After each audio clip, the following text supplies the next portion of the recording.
بچگیام از بس مغرور بودم. هر وقت مامانم میرفت جایی منو با خودش نمی برد، مثل بقیه بچه ها پشتش گریه نمی کردم.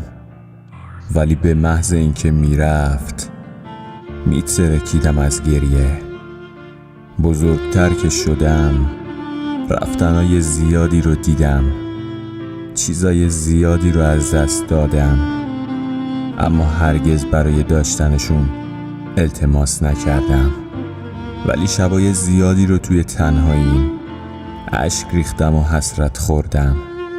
هنوزم همونم، هرگز برای داشتن، نگه داشتن کسی یا چیزی التماس نمی کنم، فقط بی صدا می شکنم.